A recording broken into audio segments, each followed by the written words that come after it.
जय हिंद दोस्तों, आपके अपने यूट्यूब चैनल ज्ञान एक में आपका स्वागत है। हम लोग ध्येय आईएएस का प्रैक्टिस सेट कर रहे हैं यूपी पीसीएस 2023 के लिए, जो 14 मई को है। तो हम लोग आज प्रैक्टिस सेट नंबर 5 कर रहे थे, सुबह में किए थे। तो उसका आज पार्ट नंबर 2 हम देखेंगे 76 क्वेश्चन से 150 क्वेश्चन तक। और ये जो खंड है पॉलिटी से संबंधित, राज्य व्यवस्था से संबंधित है। पॉलिटी यानी कि राज्य व्यवस्था। तो आइए बिना विलंब किए हम स्टार्ट करते हैं क्वेश्चन को। आप लोग दोस्तों वीडियो को थोड़ा शेयर करा करिए और लाइक कर दिया कीजिए, कमेंट भी करिए कि वीडियो को पार्ट 2 में मतलब 2 भाग में ही भी दें या फिर 1 भाग में। आइए इसको देखते हैं हम लोग। क्वेश्चन नंबर 75 से स्टार्ट करते हैं। तो आपका जो क्वेश्चन है आपका 76 नंबर से स्टार्ट होता है। पहला क्वेश्चन है कि भारतीय संविधान के निम्नलिखित अनुच्छेदों में से कौन सा सर्वोच्च न्यायालय द्वारा संविधान का अनुल्लंघनीय मौलिक ढांचा घोषित किए जाने से संबंधित नहीं है। अनुल्लंघनीय मौलिक से संबंधित नहीं है। तो ऑप्शन है अनुच्छेद 32, अनुच्छेद 226, अनुच्छेद 227, अनुच्छेद 245। तो आपका सही आंसर हो जाएगा जो अनुच्छेद 245 है। ये अनुल्लंघनीय मौलिक अधिकार ढांचा से घोषित से संबंधित इससे नहीं है। तो अनुच्छेद 245 क्या हो जाएगा आपका? ये जो है अनुच्छेद ये भाग 11 से संबंधित है। भाग 11 में क्या प्रावधान है?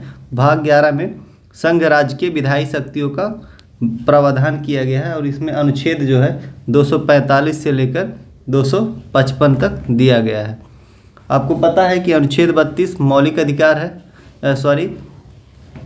ये अनुच्छेद 32 क्या है? सुप्रीम कोर्ट जो है रिट जारी करता है और 226 के तहत हाई कोर्ट 5 प्रकार की रिट जारी करता है। अगला क्वेश्चन हम लोग देखते हैं। क्वेश्चन है कि भारत का संविधान अत्यधिक विस्तृत है, इसके विस्तृत होने के निम्नलिखित में से कौन से कारण हैं? भारत का भौगोलिक विस्तार एवं विविधता, भारत शासन अधिनियम 1935 का प्रभाव, संविधान सभा में कानून विशेषज्ञों का प्रभुत्व, उपरोक्त में से सभी। तो आपका सही आंसर हो जाएगा ये सभी। जितने भी विकल्प दिए गए हैं सभी के सभी सही हैं। अगला क्वेश्चन है आपका कि निम्नलिखित में से कौन सा संविधान का कार्य है? पहला, यह समाज में शक्ति के मूल वितरण को स्पष्ट करता है, सरकार की शक्तियों को सीमित करता है। अगला है न्यायपूर्ण समाज की स्थापना के लिए उचित परिस्थितियों का निर्माण करने हेतु सरकार को क्षमता प्रदान करता है। अगला है आपका उपरोक्त में से सभी। तो सही ऑप्शन हो जाएगा आपका उपरोक्त में से सभी। आंसर जो है यहाँ पे सही है। अगला क्वेश्चन आपका, निम्नलिखित में से किस एक ने राज्य के नीति निर्देशक तत्वों को भावनाओं का एक अस्थायी कूड़ाघर कहा? राज्य के नीति निर्देशक तत्व को भावनाओं का एक अस्थायी कूड़ाघर कहा है। किसने कहा था? केटी शाह, टीटी कृष्णचारी, केसी व्हीयर, आइवर जोनिंग। तो सही आंसर हो जाएगा आपका जो टीटी कृष्णचारी थे, इन्होंने क्या कहा?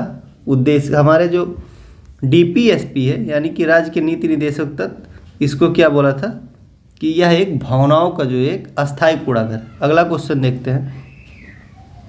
क्वेश्चन है निम्नलिखित कथनों पर विचार करें। डीपीएसपी यानी कि राज्य के नीति निर्देशक तत्व आपातकाल के दौरान न्यायालय में परिवर्तनीय है। गलत है बिल्कुल। डीपीएसपी राज्य के नीति निर्देशक तत्व राज्यों के लिए बाध्यकारी नहीं है। तो ये आपका सही है। तो सही आंसर हो जाएगा आपका ऑप्शन बी। केवल 2 आपका सही है, केवल 2 सही है। अगला क्वेश्चन देखते हैं। पंडित नेहरू द्वारा पेश किया गया उद्देश्य प्रस्ताव कब स्वीकार किया गया?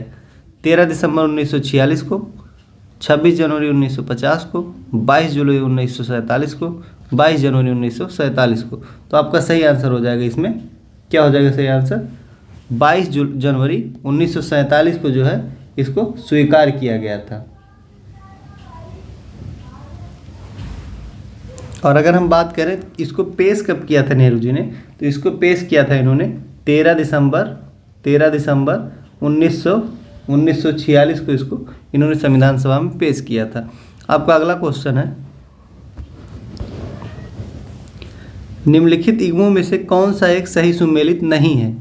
लोक नियोजन के विषय में अवसर की समता, अनुच्छेद 16 सही है आपका। अपराधों के लिए दोष सिद्ध का संबंध, अनुच्छेद 20 सही है। धार्मिक कार्यों के प्रबंधन की स्वतंत्रता, अनुच्छेद 25 ये आपका गलत है। अल्पसंख्यक की भाषा, लिपि एवं संस्कृति, अनुच्छेद 29 में ये आपका सही है। तो आपका ऑप्शन सी इसमें सही हो जाएगा क्योंकि जो अनुच्छेद 25 है इसमें क्या प्रावधान है कि धर्म के अंतःकरण और धर्म को आबाद रूप से मानने और प्रचार प्रसार करने का, ना कि धार्मिक कार्यों के प्रबंधन से संबंधित है, इसलिए ये गलत है। अगला क्वेश्चन है आपका, निम्नलिखित युग्मों में से कौन सा सही सुमेलित नहीं है? यहाँ पूछ रहा है। ऑप्शन है कि संविधान सभा का गठन 19 नवंबर 1946 में हुआ था, तो ये आपका सही है।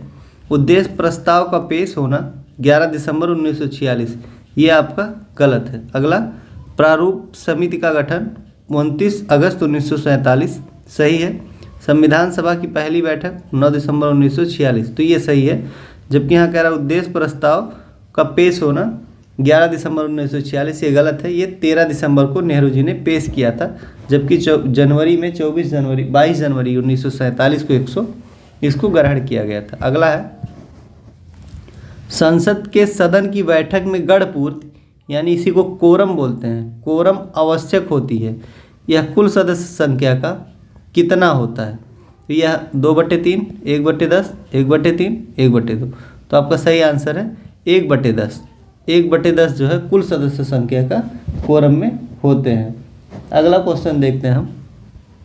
अगर कोरम पूरा नहीं रहता है तो उसको संसद का स्थगन कर दिया जाता है। संसद द्वारा नए राज्यों के निर्माण, राज्य क्षेत्र, सीमा एवं नाम में परिवर्तन आदि संशोधन किया जा सकता है 2/3 बहुमत के द्वारा। अगला है आपका 1/3 बहुमत के द्वारा, साधारण बहुमत के द्वारा, 2/3 बहुमत एवं आधे से अधिक राज्यों के विधानमंडल की स्वीकृति के द्वारा। तो इसमें आपका सही आंसर हो जाएगा कि संसद इसे साधारण बहुमत के द्वारा पेश कर सकती है, परिवर्तन इसके नाम वगैरह में कर सकती है। इसका संशोधन अनुच्छेद 368 के तहत नहीं होता है, अनुच्छेद 368 के तहत इसमें संशोधन नहीं किया जाता। अगला क्वेश्चन है, नीति निर्देशक तत्वों में सम्मिलित कौन सा एक अनुच्छेद कार्यपालिका एवं न्यायपालिका के पृथक्करण का प्रावधान करता है? अनुच्छेद 50, 51, अनुच्छेद 49, अनुच्छेद 47। तो आपका सही आंसर हो जाएगा इसमें अनुच्छेद जो 50 है ये क्या करता है? अनुच्छेद 50 इसमें व्यवस्था करता है कार्यपालिका एवं न्यायपालिका के अलग होने की। अगला है आपका अनुच्छेद 49। तो 49 में राष्ट्रीय महत्व के स्मारक एवं स्थानों वस्तुओं का संरक्षण है। वस्तुओं का, राष्ट्रीय महत्व के वस्तुओं का क्या है? संरक्षण से संबंधित है। अनुच्छेद 51 क्या है? अंतर्राष्ट्रीय शांति और समझौते को लागू करना अंतर्राष्ट्रीय स्तर पर। और अनुच्छेद जो 47 है आपका, लोक व्यवस्था में सुधार करने का राज्य का कर्तव्य। लोक व्यवस्था में सुधार करने का जो है राज्य का कर्तव्य है बनाए रखना। अगला क्वेश्चन है आपका, नीचे दो कथन दिए गए हैं जिनमें से एक को अभिकथन ए और दूसरे को कारण आर कहा गया है। अभिकथन ए है, रिटों के संबंध में उच्च न्यायालय की अधिकारिता उच्चतम न्यायालय से विस्तृत है, सही है। कारण है, संसद को अनुच्छेद 139 के तहत यह शक्ति है कि वह उच्चतम न्यायालय को किन्हीं प्रयोजनों के लिए रिट जारी करने की शक्ति प्रदान कर सकती है। तो आपका इसका आंसर हो जाएगा बी। ए और आर दोनों सही हैं परंतु इसका व्याख्या नहीं करता है। उच्चतम न्यायालय अनुच्छेद 32 के तहत, सुप्रीम कोर्ट जबकि 226 के तहत हाई कोर्ट रिट जारी करती है। अगला क्वेश्चन है आपका, क्वेश्चन है कि निम्नलिखित में से कौन से संविधान के अनुच्छेद 13 के अंतर्गत परिभाषित विधि शब्द में सम्मिलित है? साधारण विधियां, संविधान संशोधन अधिनियम, विधि का बल रखने वाली सामाजिक रूढ़ियां। ऑप्शन डी है आपका ए और सी दोनों सही है। तो आपका सही आंसर हो जाएगा ए और सी दोनों का दोनों ही सही है। ए और सी दोनों ही सही है, तो डी ऑप्शन आपका सही है। अगला क्वेश्चन हम देखते हैं। ग्रेनविल ऑस्टिन ने निम्नलिखित में से किस एक को भारतीय संविधान का अंतःकरण नहीं माना है? प्रस्तावना, मौलिक कर्तव्य, डीपीएसपी, मूल अधिकार। तो आपका सही आंसर हो जाएगा इसमें जो यहाँ पे मौलिक कर्तव्य है इसको इन्होंने अंतःकरण नहीं माना है, बाकी सारे को माना है। अगला क्वेश्चन देखते हैं। भारतीय संविधान में नीचे दिए गए कर्तव्यों में से कौन सा मौलिक कर्तव्य के अंतर्गत सम्मिलित नहीं है? देश की रक्षा करना, स्त्रियों के सम्मान विरुद्ध प्रथाओं को त्याग, आयकर का भुगतान, हिंसा से दूर रहना। तो आपका सही आंसर हो जाएगा इसमें, सारे के सारे सही हैं लेकिन 3 इसमें आयकर का जो भुगतान है ये मौलिक कर्तव्य में शामिल नहीं है। अगला क्वेश्चन है कि भारत के संविधान के तहत निम्नलिखित में से कौन सा एक मूल कर्तव्य या मौलिक कर्तव्य एक मौलिक या मूल अधिकार नहीं है? कह रहे हैं यहाँ पे मूल अधिकार की बात कर रहा है, फंडामेंटल ड्यूटी की बात कर रहा है। समानता का अधिकार है, स्वतंत्रता का अधिकार है, नागरिकता का अधिकार, ये गलत है आपका। शोषण के विरुद्ध अधिकार ये है, ऑप्शन सी यहाँ पे गलत हो जाएगा आपका, नागरिकता का जो है अधिकार नहीं है। अगला क्वेश्चन हम लोग देखते हैं। संविधान निर्मात्री परिषद के गठन की बात निम्नलिखित में से किस एक प्रस्ताव में की गई? अगस्त प्रस्ताव, बेबल प्रस्ताव, क्रिप्स प्रस्ताव, राजगोपालाचारी प्रस्ताव। तो आपका ऑप्शन हो जाएगा क्रिप्स प्रस्ताव में जो है संविधान की व्यवस्था की गई और यह 1942 में भारत में आया था। कब? 1942 में आया था और इसमें 3 सदस्य थे। इसके 3 सदस्य थे, ये भी पूछ लेता है कि तीनों सदस्य का नाम देखे। तो इसमें पहला जो था वो था लॉर्ड पैथिंग। कौन था? Lord Pethick. और एक था पैथिक लॉरेंस और एक था आपका सर स्टेफर्ड क्रिप्स थे और एक थे एबी अलेक्जेंडर। कौन थे? AB Alexander. ये 3 लोग इसमें सम्मिलित थे। अगला क्वेश्चन देखते हैं। क्वेश्चन है कि केंद्र शासित प्रदेश के प्रशासन से संबंधित प्रावधान संविधान के किस भाग के अंतर्गत आते हैं? केंद्र शासित प्रदेश की बात यहाँ पे कर रहा है, यूटीज की बात यहाँ पे कर रहा है। भाग 11, भाग 6, भाग 7, भाग 8। तो आपका सही आंसर हो जाएगा इसमें भाग 8 के अंतर्गत इसका जो है 200 अनुच्छेद अनुच्छेद 239 से 241 के बारे में बताया गया है। अगला क्वेश्चन देखते हैं कि भारतीय संघीय व्यवस्था के संबंध में कौन सा एक कथन सत्य है? ऑप्शन है आपका संघ का विघटन हो सकता है, राज्य संघ से पृथक हो सकता है, संघ अनश्वर है, संघ एवं राज्य अनश्वर है।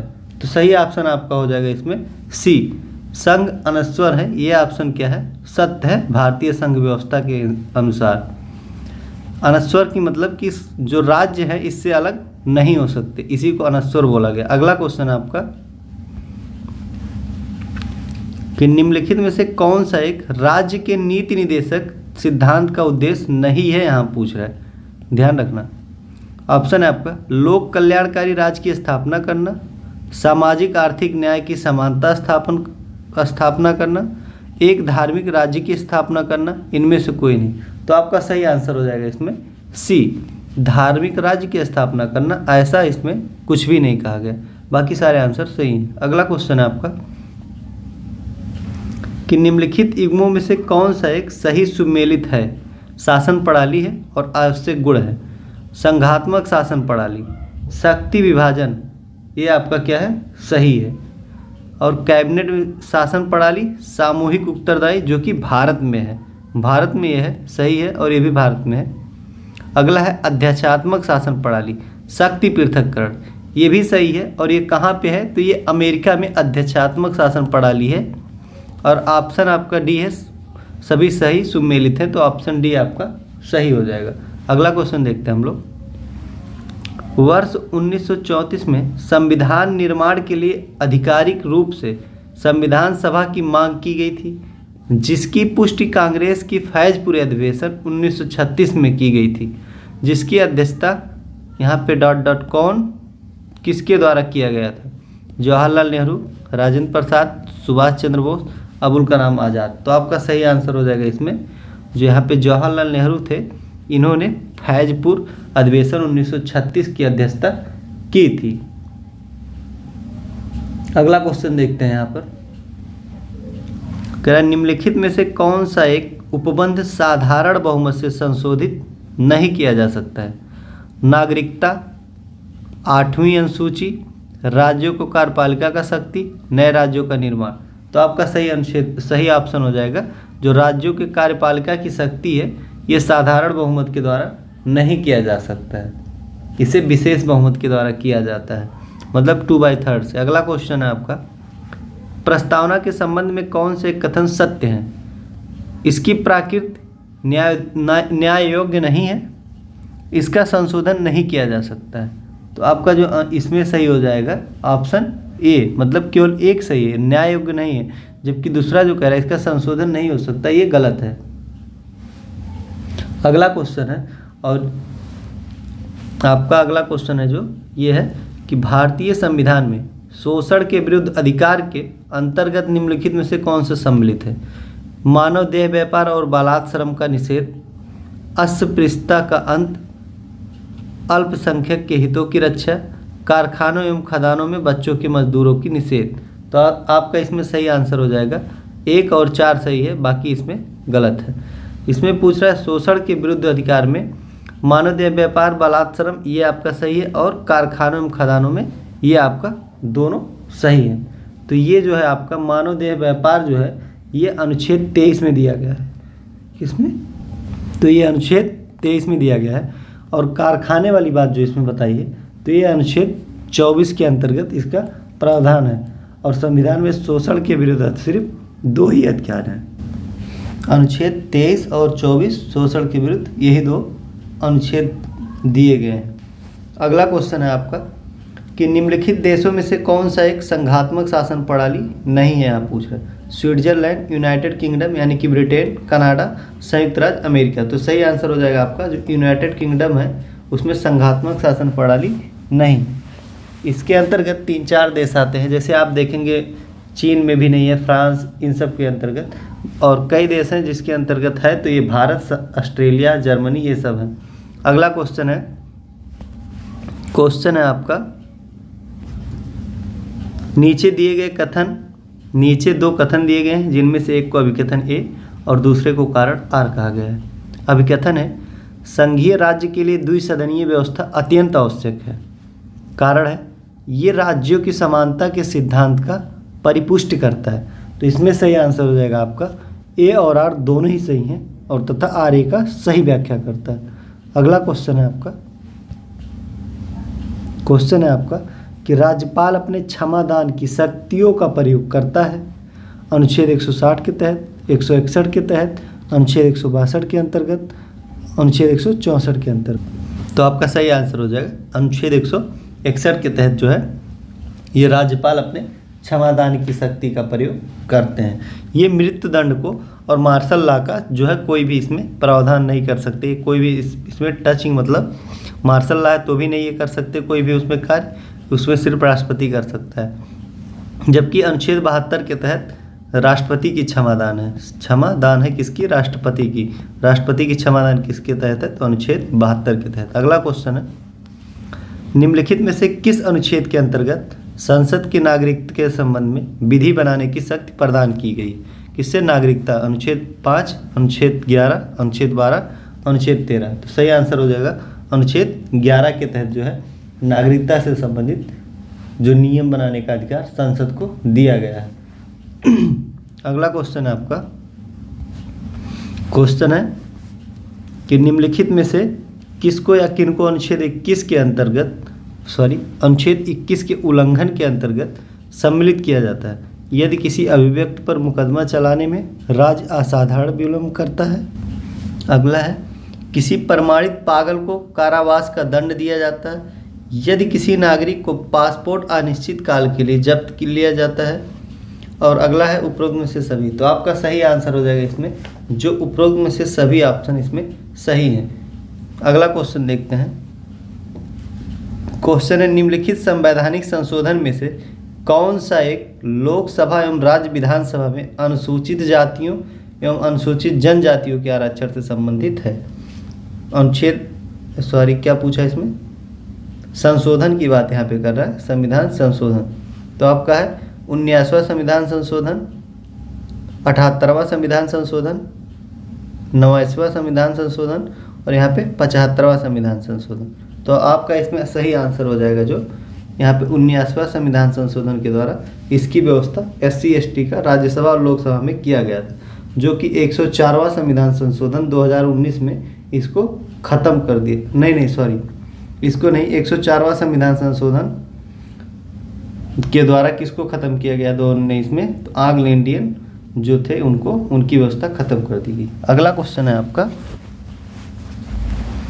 क्वेश्चन है कि नीचे दो कथन दिए गए हैं जिनमें से एक को अभिकथन A और दूसरे को कारण R कहा गया है। अभिकथन है, सर आइवर जोनिंग ने भारतीय संविधान को वकीलों का स्वर्ग कहा। कारण है, भारतीय संविधान सभा में वकीलों का वर्चस्व था। आपका नीचे दिए गए कूट से सही उत्तर का चयन कीजिए। इसमें सही आंसर हो जाएगा आपका A सही है परंतु R गलत है। क्यों गलत है? क्योंकि इन्होंने सर आइवर जोनिंग द्वारा भारतीय संविधान को इसलिए कहा गया था क्योंकि इसमें वकील हैं, जो इसमें कह रहा है कि संविधान सभा में वकीलों का वर्चस्व था, तो ये ऐसा नहीं था। इसमें सभी लोगों का वर्चस्व था, कई लोग मतलब कई एरिया से लोग थे। अगला क्वेश्चन आपका 108 नंबर कि अनुच्छेद 75 में व्यक्तिगत उत्तरदायित्व का सिद्धांत वर्णित है, जिसके अनुसार ऑप्शन है मंत्री राष्ट्रपति के प्रसाद पर्यंत अपने पद पर बने रहेंगे। राष्ट्रपति किसी भी मंत्री को उस समय भी पद से हटा सकता है जब मंत्रिपरिषद को लोकसभा में विश्वास मत प्राप्त है। A और B दोनों सही हैं, इनमें से कोई नहीं सही है, तो आपका सही ऑप्शन हो जाएगा A और B दोनों सही हैं। और अगला क्वेश्चन देखते हैं हम लोग। कह रहा है अगला 109 नंबर कि निम्नलिखित में से भारत का 25वां राज्य कौन सा है जिसे 12वें संविधान संशोधन अधिनियम द्वारा संघ शासित राज्य बनाया गया और वर्ष 1987 में पूर्ण राज्य का दर्जा दे दिया गया? तो आपका सही आंसर हो जाएगा इसमें देखते हैं गोवा, हिमाचल प्रदेश, मणिपुर, उपरोक्त में से कोई नहीं। सही आंसर हो जाएगा जो गोवा है, इसको 25वां राज्य का दर्जा दिया गया था, 12वां संशोधन द्वारा संघ बनाया गया और इसे पूर्ण राज्य का दर्जा कब मिला है? तो ये भी ध्यान देने योग्य बात है कि 1987 में पूर्ण राज्य का इसको दर्जा मिल गया। अगला क्वेश्चन है नीचे दो कथन दिए गए हैं जिनमें से एक को अभिकथन है, दूसरे को कारण R कहा गया। अभिकथन है, संविधान संशोधन विधेयक के संबंध में संयुक्त अधिवेशन नहीं बुलाया जा सकता। सही है। कारण है, संविधान संशोधन विधेयक संसद के दोनों सदनों द्वारा अलग अलग विशेष बहुमत से पारित होना चाहिए। ये आपका जो है सही है। तो आपका A और R दोनों ही सही है। ये हम गलती से बोल दिए कि गलत है, तो A और R दोनों ही सही है और R एक ही सही व्याख्या करता है। कारण क्या है? अगर संविधान संशोधन विधेयक है तो यहाँ कह रहा है संयुक्त बैठक नहीं बुलाया जा सकता, तो कैसे संयुक्त बैठक बुला सकते हैं? संयुक्त बैठक संविधान संशोधन विधेयक पर और धन विधेयक पर नहीं बुलाया जाता। तो अनुच्छेद 108 के तहत संविधान में संयुक्त बैठक का प्रावधान है। अगला क्वेश्चन देखते हैं, निम्नलिखित में से कौन सा एक भारतीय संविधान में एकात्मक संविधान के प्रमुख लक्षणों में से एक नहीं है? राज्यपाल की राष्ट्रपति द्वारा नियुक्ति, आपातकालीन उपबंध, संविधान की सर्वोच्चता, अखिल भारतीय सेवाएं। तो आपका सही आंसर हो जाएगा जो संविधान की सर्वोच्चता है, ये भारतीय संविधान में एकात्मक संविधान के प्रमुख लक्षणों में से एक नहीं है। अब इसके प्रमुख लक्षण किसमें? एकात्मकता तो जो होता है, इसके प्रमुख लक्षण क्या क्या होते हैं? जैसे एकल नागरिकता जो कि भारत में है, राज्यपाल की नियुक्ति राष्ट्रपति द्वारा, आपातकालीन उपबंध, अखिल भारतीय सेवाएं और सदन को नए राज्य का निर्माण करने की शक्ति, ये सारी इसमें व्यवस्थाएं होती हैं। अगला क्वेश्चन है आपका 112 नंबर, कह रहा है कि संविधान के अनुच्छेद 14 में वर्णित विधि के शासन को निम्नलिखित में से किस वाद में संविधान के आधारभूत ढांचे घोषित किए गए थे? तो आपका है मिनर्वा मिल बनाम भारत संघ, केशवानंद भारतीवाद, गोलकनाथ इंदिरा साहनीवाद। तो आपका सही आंसर हो जाएगा इसमें ऑप्शन बी। केशवानंद जो भारतीयवाद था, इसमें क्या कह रहा है, विधि के शासन को निम्नलिखित में से किस वाद में संविधान का आधारभूत ढांचा घोषित किया गया। तो इसको मिनर्वा मिल्स में जो है, जो मिनर्वा मिल्स वाद है उसमें इसको क्या किया गया, संविधान का आधारभूत ढांचा घोषित किया गया। और मिनर्वा मिल्स का जो है 1980 में गठन होता है और अनुच्छेद 14 में वर्णित विधि के शासन को क्या किया गया, आधारभूत ढांचा घोषित किया गया। जबकि इसका गठन कब होता है, 1973 में होता है। अगला क्वेश्चन देखते हैं हम लोग। क्वेश्चन है आपका अगला कि निम्न युग्मों में से कौन सा एक सही सुमेलित नहीं है, पूछ रहा है यहाँ पे, नहीं है। तो विषय दिया है और शासन परिषद अधिकार दिया है। यहाँ पे महिलाओं को मताधिकार, भारत शासन अधिनियम 1919 दिया है। इसमें आपका ये आंसर सही है, ये सही है। प्रांतों में शासकीय बहुमत की समाप्ति, भारत परिषद अधिनियम 1909, ये भी सही है।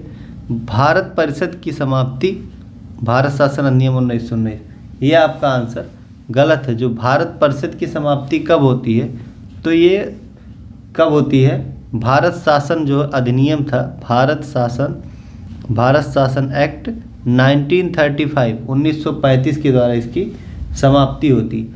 और ये डी जो है, संघीय न्यायालय की स्थापना 1935 में, ये सही है। अगला क्वेश्चन है आपका, राष्ट्रपति द्वारा राष्ट्रीय आपातकाल की घोषणा मंत्रिमंडल के लिखित प्रस्ताव द्वारा ही किया जाएगा। इस लिखित सूचना की अनिवार्यता को किस संविधान संशोधन द्वारा जोड़ा गया था? 42वां संविधान संशोधन, 42वां संविधान संशोधन द्वारा, 44वां संविधान संशोधन द्वारा, 38वें संविधान संशोधन द्वारा या 95वें संविधान संशोधन द्वारा। तो आपका सही आंसर हो जाएगा 44वां संविधान संशोधन के द्वारा, जो है 1978 में, कब, 1978 में इसको जोड़ा गया था। 332 में राष्ट्रीय आपात की उद्घोषणा की गई, किस अनुच्छेद में? तो यहाँ पे राष्ट्रीय आपात की बात कर रहा है यहाँ पे, तो अनुच्छेद 352 के तहत इसकी व्यवस्था है। अगला क्वेश्चन है, आपका कह रहा है नीचे दो कथन दिए गए हैं जिनमें से एक को अभिकथन ए और दूसरे को कारण आर कहा गया। अभिकथन ये है, मौलिक अधिकार हमारे अन्य अधिकारों से भिन्न है। कारण है, मौलिक अधिकारों की गारंटी एवं सुरक्षा स्वयं भारत का संविधान करता है। नीचे दो कथन दिए गए, कूट से सही उत्तर का चयन कीजिए। तो आपका सही आंसर हो जाएगा इसमें ए और आर दोनों ही सही हैं, और आर ए का सही व्याख्या करता है। मौलिक अधिकार हमारे अन्य अधिकारों से भिन्न है और मौलिक अधिकारों की गारंटी एवं सुरक्षा स्वयं भारत का संविधान देता है। तो इसको हम लोग कैसे, अच्छा एक चीज़ यहाँ पे आप लोग को बता दें कि हम कैसे चेक करते हैं दोनों सही है कि नहीं। जब हम पहला पढ़ लेते हैं और दूसरा पढ़ लेते हैं तो इसका चेक करने का तरीका ये है, जैसे हम दूसरा पहले पढ़ेंगे कि मौलिक अधिकारों की गारंटी एवं सुरक्षा स्वयं भारत के संविधान, जो भारत का संविधान है, करता है। अब यहाँ लगाएंगे हम क्योंकि मौलिक अधिकार हमारे अन्य अधिकारों से भिन्न है। तो ये आपका इसीलिए सही हो जाता है। जब ऐसे हम क्वेश्चन करते हैं तो ये दोनों मिलाते हैं तो ये दोनों के दोनों सही। तो अगर हम दोनों को चेक करेंगे तो यही क्योंकि लगा के कि भारत मौलिक अधिकार हमारे अन्य अधिकारों से भिन्न है, क्योंकि मौलिक अधिकार की गारंटी सुरक्षा स्वयं भारत के संविधान में है, इसलिए ये सही है। अगला क्वेश्चन है आपका कि निम्न में से किस एक में द्विसदनीय प्रणाली नहीं है, यहाँ पूछ रहा है। तो है अमेरिका, चीन, भारत और ब्रिटेन। तो आपका सही आंसर हो जाएगा जो है द्विसदनीय प्रणाली की यहाँ पे बात कर रहा है। तो चीन जो है इसमें द्विसदनीय प्रणाली की व्यवस्था नहीं। अब का अगला क्वेश्चन हम लोग देखेंगे। क्वेश्चन है अगला यहाँ पे, ये है स्क्रीन पे, कि सीमा पारीय भारतीय नागरिकता, यानी कि इसी को बोलते हैं ओसीआई निम्नलिखित में से किस देश को छोड़कर अन्य सभी देश के नागरिकों को भारतीय मूल के लिए हैं? तो केवल पाकिस्तान को छोड़कर अन्य सभी देश के लिए, केवल बांग्लादेश को छोड़कर अन्य सभी देश के लिए, पाकिस्तान एवं बांग्लादेश को छोड़कर अन्य सभी देश के लिए, पाकिस्तान, बांग्लादेश एवं भूटान को छोड़कर अन्य सभी देश के लिए। तो सही ऑप्शन हो जाएगा पाकिस्तान और बांग्लादेश को छोड़कर अन्य सभी देश के लिए यह है। अगला क्वेश्चन है, क्वेश्चन नंबर अगला है आपका कि संविधान में वर्णित निम्नलिखित में से किस अनुच्छेद को क्रियान्वित करने हेतु संसद द्वारा बधुआ मजदूर प्रणाली अधिनियम 1976, क्या बधुआ मजदूर प्रणाली अधिनियम 1976 पारित किया गया? अनुच्छेद 39 का, अनुच्छेद 43 का, अनुच्छेद 23, अनुच्छेद 24। तो आपका सही आंसर हो जाएगा इसमें अनुच्छेद जो यहाँ पे है 23 जो है, इसी के लागू करने के लिए संसद ने बधुआ मजदूर अधिनियम लागू किया था। अनुच्छेद 23 में है क्या? तो अनुच्छेद 23 में है मानव दुर्व्यापार और बालात श्रम। जैसे पहले क्या होता था, प्राचीन समय में लोग आदमी जैसे कोई नौकर रख लेते थे तो उसे ज़बरदस्ती काम कराते थे, वो चाह के भी वहाँ से हट नहीं सकता था। तो इसी को हटाने के लिए जो है बधुआ मजदूर उन्मूलन अधिनियम 1976 लाया गया। यह भी महत्वपूर्ण है। अगला क्वेश्चन है, कह रहा है निम्नलिखित में से किस एक प्रकार की स्वतंत्रता का उल्लेख अनुच्छेद 25 के अंतर्गत समाविष्ट नहीं है? यहाँ पूछ रहा है, क्या पूछ रहा है? यहाँ पे नहीं कह रहा है, नहीं है। तो आपका है अंतःकरण की स्वतंत्रता, धर्म को मनाने एवं आचरण करने की स्वतंत्रता, धर्म प्रचार करने की स्वतंत्रता, बलपूर्वक धर्म परिवर्तन कराने की स्वतंत्रता। तो ये तो ऑप्शन से ही पता चल रहा है कि ऐसा नहीं होगा, तो आपका 19 का डी यहाँ पे सही हो जाएगा। अच्छा, यहाँ पे हम एक चीज़ और बता दें कि जो हमारा धार्मिक स्वतंत्रता है ये किस अनुच्छेद के अंतर्गत आता है? तो ये अनुच्छेद 25 से 28 तक हमारे धार्मिक स्वतंत्रता के बारे में प्रावधान करता है। अगला क्वेश्चन है आपका कि अनुच्छेद 15(5) के माध्यम से निजी शिक्षण संस्थानों में छात्रों के प्रवेश के लिए स्थानों के आरक्षण का प्रावधान जोड़ा गया। 95वां संविधान संशोधन द्वारा, 84वां संविधान संशोधन द्वारा, 93वां संविधान संशोधन द्वारा, 89वें संविधान संशोधन द्वारा। तो आपका सही आंसर हो जाएगा 93वां संविधान संशोधन के द्वारा इसको जो है जोड़ा गया था। 15(5) के अंतर्गत इसका प्रावधान है, किसका? आरक्षण से संबंधित प्रावधान किया गया है। अगला क्वेश्चन है अभी एक चीज़ और है कि अगला क्वेश्चन है आपका कि निम्नलिखित युग्मों में से कौन सा एक सही सुमेलित नहीं है?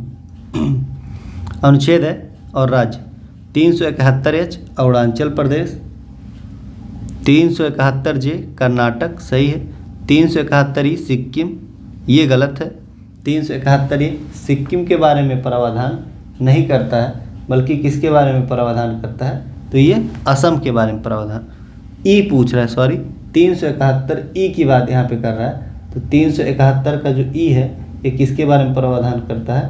तो ये करता है प्रावधान किसके बारे में? इसके तहत क्या प्रावधान है? तो इसके तहत प्रावधान है कि संसद जो है आंध्र प्रदेश में, कहाँ? संसद आंध्र प्रदेश जो है हमारा, आंध्र प्रदेश में केंद्रीय विश्वविद्यालय के गठन से संबंधित प्रावधान करता है। और 371D क्या है? तो ये आंध्र प्रदेश एवं तेलंगाना से संबंधित है, तो ये आपका सही है। और एक अनुच्छेद 371 में क्या है? तो इसके बारे में विशेष प्रावधान है महाराष्ट्र एवं गुजरात के बारे में। कहाँ? जी गुजरात, ये महाराष्ट्र एवं गुजरात के बारे में प्रावधान करता है। अगला क्वेश्चन देखते हैं। क्वेश्चन है कि भारतीय संविधान के अनुच्छेद 1 में भारत को माना गया है एक संघीय राज्य, राज्यों का संघ, आंशिक रूप से संघात्मक एवं आंशिक रूप से एकात्मक, संघात्मक विशेषता से युक्त एकात्मक राज्य। तो आपका सही आंसर हो जाएगा इसमें ऑप्शन बी, राज्यों का संघ इसमें अनुच्छेद 1 में कहा गया है। अगला क्वेश्चन हम देखते हैं। क्वेश्चन है भारत अपने आंतरिक एवं बाह्य सभी मामलों में पूर्णतः स्वतंत्र है। यह भाव संविधान में कहाँ मिलता है? नीति निर्देशक तत्व में, मूल अधिकार में, उद्देशिका में, अनुच्छेद 51 का में। तो आपका सही आंसर होगा जो हमारा उद्देशिका है, यानी कि जो प्रस्तावना है, इसी में प्रावधान मिलता है कि भारत एक संप्रभुत्व राज्य है। अगला क्वेश्चन देखते हैं। निम्नलिखित में से कौन सा भारत के संविधान के मूल अधिकार यानी कि भाग 3 का अंश नहीं है? यहाँ पे पूछ रहे हैं। मानव दुर्व्यापार और बलात्कार का प्रतिषेध कारखाने में बालकों के नियोजन पर प्रतिबंध, उद्योग के प्रबंध में श्रमिकों की सहभागिता, कृषि वृत्ति करना या किसी व्यवसाय, व्यापार या कारोबार को आगे बढ़ाना। तो इसके तहत आपका आंसर हो जाएगा यहाँ पे जो उद्योग प्रबंधन से संबंधित है ये हमारे डीपीएसपी में है, ना कि मूल अधिकार में। अगला क्वेश्चन है कि व्यक्तिगत स्वतंत्रता के अधिकार के लिए निम्नलिखित में से कौन सी रिट या याचिका दायर की जा सकती है? बंदी, प्रत्यक्षीकरण, प्रतिषेध, परमादेश, अधिकार की इच्छा। तो आपका सही आंसर हो जाएगा इसमें जो बंदी प्रत्यक्षीकरण है, इसको हम डायरेक्ट क्या लागू कर सकते हैं व्यक्तिगत स्वतंत्रता के लिए। अगला क्वेश्चन देखते हैं। अप्रैल 2022 में संयुक्त राष्ट्र निर्वहनीय विकास समाधान नेटवर्क UNSDSN द्वारा जारी विश्व प्रसन्नता रिपोर्ट 2022 के संबंध में कौन सा कथन सत्य है पूछ रहा है। सबसे खुशहाल देशों की सूची में न्यूजीलैंड प्रथम स्थान पर है। दूसरा, इस सूची में भारत का स्थान 136वां है। दक्षिणी सूडान विश्व का सबसे कम खुशहाल देश है। तो इसमें आपका आंसर हो जाएगा केवल 2 सही है, बाकी दोनों गलत है। इसमें जो सबसे नीचे है ये अफगानिस्तान है। यहाँ पे जो सूडान कह रहा है तो ये अफगानिस्तान होगा। अफगानिस्तान का रैंक जो है 100 कितना है 46 नंबर है, 146वें स्थान पे सबसे नीचे है। यहाँ पे सबसे खुशहाल देश, ये सबसे बेकार है यही देश। और पहले में जो न्यूजीलैंड कह रहा है ये न्यूजीलैंड नहीं, सबसे खुशहाल देश की सूची में कौन है तो फिनलैंड है। फिनलैंड सबसे खुशहाल देश की सूची में प्रथम है। अगला क्वेश्चन देखते हैं। क्वेश्चन है कि गिलबर्ट एफ हैगम्बो को मार्च 2022 में अंतर्राष्ट्रीय श्रम संगठन का 11वें महानिदेशक के रूप में चुना गया। वे किस अफ्रीकी देश के निवासी हैं? तो आपका आंसर है टोगो, जिम्बाब्वे, माली, केन्या। तो आपका सही आंसर हो जाएगा ये टोक्यो से संबंधित हैं। तो आपका आंसर ए सही है। अगला क्वेश्चन देखते हैं। अगला है ऑस्कर पुरस्कार 2022 के संबंध में निम्नलिखित युग्मों में से कौन सा सही सुमेलित नहीं है? सर्वश्रेष्ठ फिल्म कोडा, तो ये आपका सही है। सर्वश्रेष्ठ अभिनेत्री जेसिका चैस्टेन, ये भी आपका सही है। सर्वश्रेष्ठ अभिनेता विल स्मिथ, ये आपका सही है। तो ऑप्शन डी हो जाएगा इसमें, उपरोक्त में से सभी ऑप्शन सही है। अभी 2023 में ऑस्कर मिला है दोस्त को, किसको मिला है? एक नाटू नाटू सॉन्ग में भारत के नाटू नाटू सॉन्ग को ऑस्कर प्राप्त हुआ, और एक जो विस्पा था 60 मूवी, इसको एक मिला था हाथी विस्पा को। अगला क्वेश्चन है आपका यूएनईपी द्वारा जारी एनुअल फ्रंटियर रिपोर्ट 2022 में विश्व के किस शहर को सबसे ज़्यादा शोर वाला शहर घोषित किया गया? ढाका बांग्लादेश, मुरादाबाद भारत को, कराची पाकिस्तान को, लियोन फ्रांस को। तो आपका सही आंसर हो जाएगा इसमें जो ढाका बांग्लादेश को है, इसको सबसे ज़्यादा जो है शोर मचाने वाला देश घोषित किया गया। और दूसरे स्थान जो इस सूची में दूसरे स्थान पर है ये उत्तर प्रदेश में मुरादाबाद है। अगला क्वेश्चन है आपका, क्वेश्चन है COP4 मिनी माता सम्मेलन का आयोजन 2022 में कहाँ किया गया? बाली इंडोनेशिया में, कोपेनहेगन डेनमार्क में, फ्रैंकफर्ट जर्मनी में, कैनबरा में। तो आपका सही आंसर हो जाएगा इसमें आपका यहाँ पे जो हुआ था बाली इंडोनेशिया में COP4 का आयोजन किया गया था। अगला क्वेश्चन देखते हैं। विश्व का पहला वन्यजीव संरक्षण बांड निम्नलिखित में से किस एक संस्था द्वारा जारी किया गया? विश्व बैंक, IMF, UNEP, इनमें से कोई नहीं। तो सही आंसर हो जाएगा जो विश्व बैंक है, इसने अभी हाल ही में इसको जारी किया था। किसके लिए? तो इसका उपयोग जो दक्षिण अफ्रीका है यहाँ पे काले गैंडे का संरक्षण हेतु किया जाएगा। अगला क्वेश्चन है आपका कि केंद्रीय पर्यावरण मंत्रालय द्वारा मार्च 2022 में जारी एक विज्ञप्ति के अनुसार निम्नलिखित में से किस तिथि को राष्ट्रीय डॉल्फिन दिवस के रूप में मनाने का निर्णय लिया गया है? तो आपका 20 अक्टूबर, 25 सितंबर, 5 अक्टूबर, तो 30 मार्च। आपका सही आंसर हो जाएगा 5 अक्टूबर को जो है डॉल्फिन डे मनाने की घोषणा की गई है केंद्रीय पर्यावरण मंत्रालय के द्वारा। अगला क्वेश्चन हम लोग देखेंगे। क्वेश्चन यहाँ पे अगला कि मार्च 2022 में नीति आयोग द्वारा जारी द्वितीय निर्यात तैयारी सूचकांक में कौन सा राज्य शीर्ष पर है? गुजरात, कर्नाटक, तमिलनाडु, महाराष्ट्र। तो आपका सही आंसर हो जाएगा इसमें जो गुजरात है ये सबसे प्रथम है, इस सूचकांक में सबसे ऊपर है। और इसके बाद कौन सा है? महाराष्ट्र है, फिर आपका कर्नाटक है, फिर तमिलनाडु। अगला क्वेश्चन देखते हैं। क्वेश्चन है कि वर्ष 2022 में कतर में आयोजित होने वाला फुटबॉल विश्व कप 2022 की प्रायोजक कौन सी भारतीय कंपनी बनी है? विप्रो, इन्फोसिस, बायजूस या रिलायंस इंडिया। तो आपका सही आंसर हो जाएगा इसमें जो बायजूस है इसने वहाँ पर क्या बना है? प्रायोजक बना है। अगला क्वेश्चन हम देखते हैं। Question number 35। क्वेश्चन है कि निम्नलिखित कथनों में से कौन सा ईएक्स डस्टलिक संयुक्त रक्षा अभ्यास के संबंध में सत्य है? या भारत एवं उज्बेकिस्तान के मध्य आयोजित हुआ, इसका आयोजन यंगी उज्बेकिस्तान में किया गया। तो आपका सही आंसर हो जाएगा इसमें 1 और 2 दोनों ही सही हुए हैं। ये उज्बेकिस्तान और भारत के बीच होता है और ये उज्बेकिस्तान में किया गया। अगला क्वेश्चन है 36 नंबर 136। मार्च 2022 में जारी वर्ल्ड एयर क्वालिटी रिपोर्ट 2022 में निम्नलिखित में से किस एक को विश्व का सबसे प्रदूषित राजधानी शहर घोषित किया गया? सेंटियागो चिली को, ब्यूनस आयर्स अर्जेंटीना को, नई दिल्ली भारत को, काबुल अफगानिस्तान को। तो आपका सही आंसर हो जाएगा इसमें जो यहाँ पे नई दिल्ली है भारत का, इसको सबसे प्रदूषित शहर जो है बना घोषित किया गया है 2022 में। अगला क्वेश्चन है नागरिक उड्डयन मंत्रालय एवं फिक्की के द्वारा मार्च 2022 में विंग्स इंडिया का आयोजन कहाँ किया गया? हैदराबाद, मंगलुरु, चेन्नई, नई दिल्ली। तो आपका सही आंसर हो जाएगा इसमें कहाँ पे किया गया? हैदराबाद में इसका आयोजन किया गया है। अगला क्वेश्चन देखते हैं। क्वेश्चन है कि अप्रैल 2022 में निम्न में से किस एक देश को संयुक्त राष्ट्र मानवाधिकार परिषद से निलंबित कर दिया गया?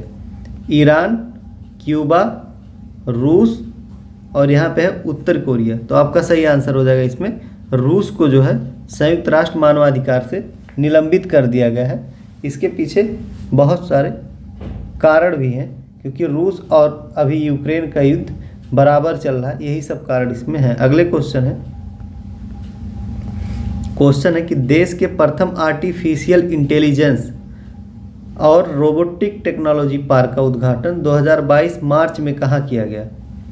हैदराबाद में, बेंगलुरु में, चेन्नई में, पुणे में। तो आपका सही आंसर हो जाएगा बेंगलुरु में जो है प्रथम आर्टिफिशियल इंटेलिजेंस और रोबोटिक टेक्नोलॉजी पार्क का आयोजन मतलब उद्घाटन वहाँ पे किया गया मार्च में। अगला क्वेश्चन है। क्वेश्चन है कि अप्रैल 2022 में Stockholm International Peace Research Institute यानी कि सिप्री द्वारा जारी विश्व सैन्य खर्च प्रवृत्ति रिपोर्ट 2021 के संबंध में कौन सा कथन सत्य है? विश्व के सर्वाधिक सैन्य खर्च वाले देश में रूस शीर्ष पर रहा। इस सूची में भारत का स्थान द्वितीय है। तो आपका सही आंसर हो जाएगा डी। कोई भी इसमें सही नहीं है। क्यों? क्योंकि इसमें जो प्रथम रूस है ये भी नहीं सही है। ठीक है, सिप्री ने रिपोर्ट जारी की 2020 में 21 के विश्व का सबसे अधिक जो सैन्य खर्च करने वाला है ये रूस की जगह पे कौन है? यूएसए है। और द्वितीय स्थान पर चीन है यहाँ पे, जबकि भारत कह रहा है। तो द्वितीय स्थान पे कौन है? चीन है। और भारत किस स्थान पे है? तो ये तृतीय स्थान पर रहा है। अगला क्वेश्चन, भारत चौथे स्थान पर है इस रिपोर्ट। यहाँ पे भारत कितने पे है? तृतीय स्थान भारत रहा है, तृतीय स्थान पर भारत है। अगला क्वेश्चन है आपका, निम्नलिखित में से किस वर्ष 2022-23 के लिए नैसकॉम का अध्यक्ष चुना गया? किसे चुना गया है वर्ष 2022-23 के लिए?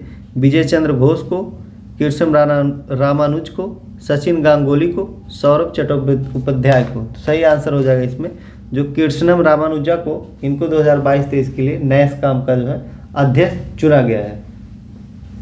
अगला क्वेश्चन है, वर्ष 2023 में होने वाले स्ट्रीट चाइल्ड क्रिकेट विश्व कप 2023 का आयोजन कहाँ किया जाएगा?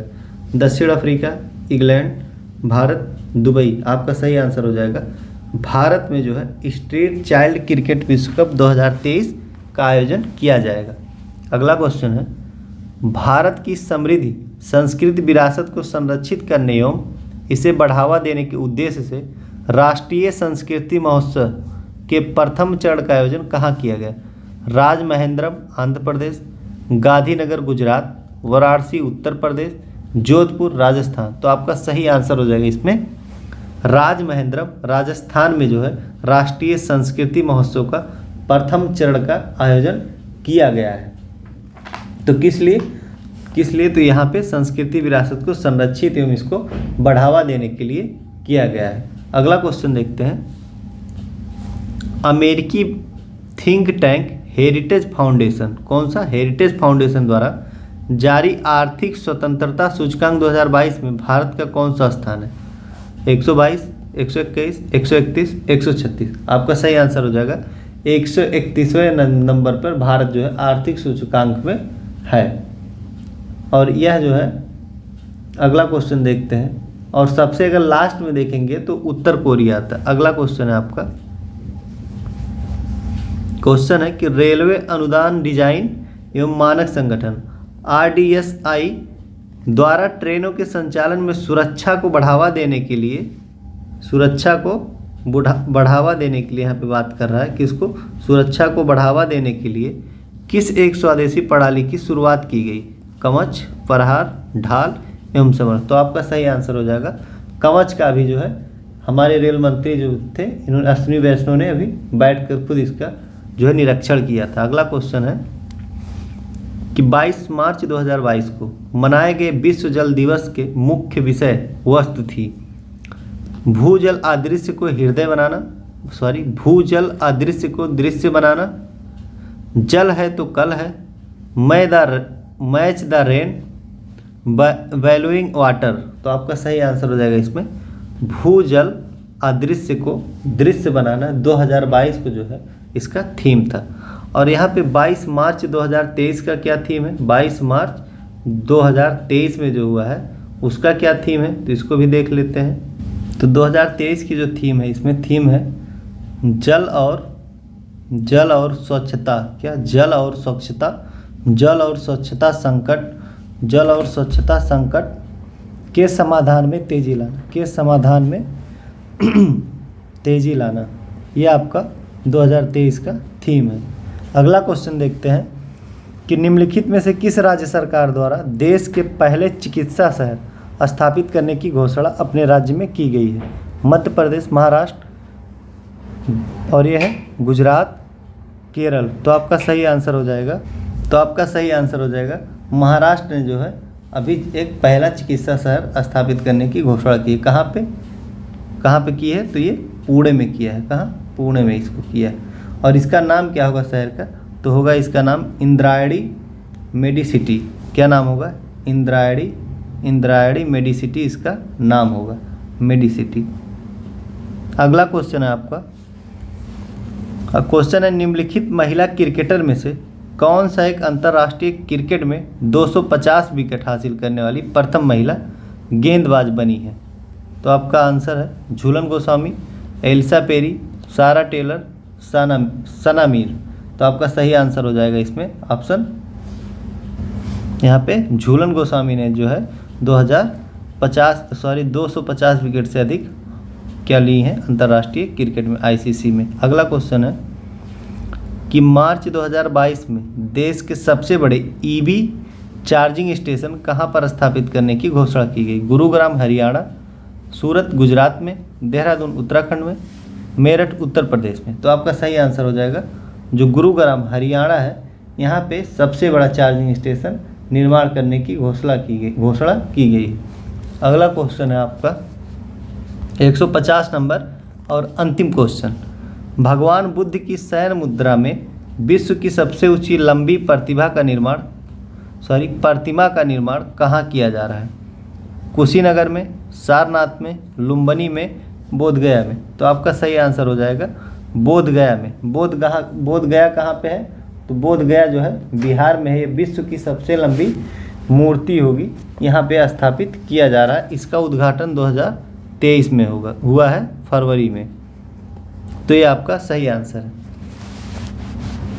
थैंक यू दोस्तों, ये वीडियो यहीं तक है। मिलते हैं टेस्ट सीरीज नंबर 6 में, नेक्स्ट वीडियो में 6 हम लोग करेंगे। ये वीडियो कैसा लगा कमेंट बॉक्स में ज़रूर बताएं। वीडियो को लाइक करें, चैनल को सब्सक्राइब करें और लोगों को शेयर करें। Thank you.